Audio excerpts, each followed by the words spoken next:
से प्रश्न तो नहीं आ रहे, पर मुझे ईश्वर पर विश्वास नहीं होता। मेरी आत्मा स्वीकार नहीं करती कि ईश्वर है। ऋषि दयानंद जी की विनम्रता को आज हम सब आर्यजन नमन करते।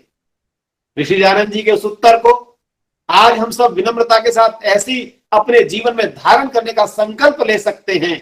ऋषिवर ने कहा, मैंने कब कहा कि मैं तुम्हें ईश्वर पर विश्वास करा दूंगा। से बार बार दोहराइए। ऋषि कहते हैं कि मैंने कब कहा कि ईश्वर पर विश्वास करा दूंगा। ईश्वर पर विश्वास होने के लिए तो पात्र बनना पड़ता है, और जो पात्र बनता है, कठोपनिषद का वह संदेश ऋषिवर ने मुंशी राम एडवोकेट के सामने रखा।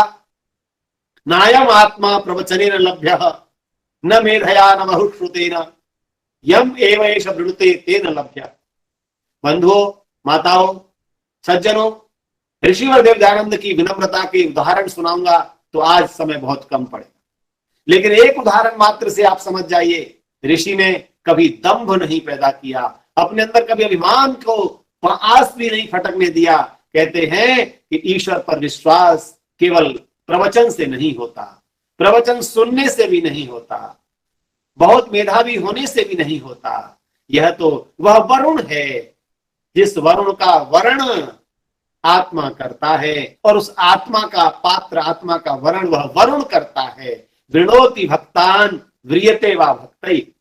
बड़ी सरल विपत्ति है वरुण की। कभी पढ़िए आचार्य प्रियव्रत वेद वाचस्पति जी द्वारा लिखित वरुण की नौका।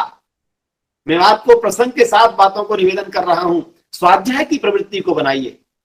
मुंशी राम जी कल्याण मार्ग का पथिक में लिखते हैं, स्वामी जी की ये बात विनम्रता से यह स्वीकार करना कि कोई भी व्यक्ति दूसरे को ईश्वर में विश्वास स्थापित नहीं कर सकता, वो मेरे अंदर बैठ गई।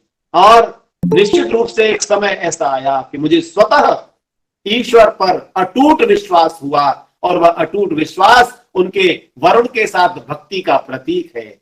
आप विचार कीजिए, जो मुंशी राम ईश्वर पर विश्वास नहीं करते, जो मुंशी राम भक्ष्य वक्ष का ध्यान नहीं रखते, वो मुंशी राम स्वामी दयानंद, महर्षि दयानंद के जीवन से ऐसे आलोकित होते हैं, ऐसे प्रकाशित होते हैं, ऐसे परिवर्तित होते हैं, ऐसे संकल्पवान होते हैं कि आज पूरा जीवन केवल और केवल पिता के लिए, ऋषि दयानंद के मिशन के लिए अर्पित कर देते हैं। आप सोचिए, जिस युवक की 36 वर्ष में सहधर्मिणी संसार से चली गई हूं, मैं उन घटनाओं का वर्णन नहीं कर रहा।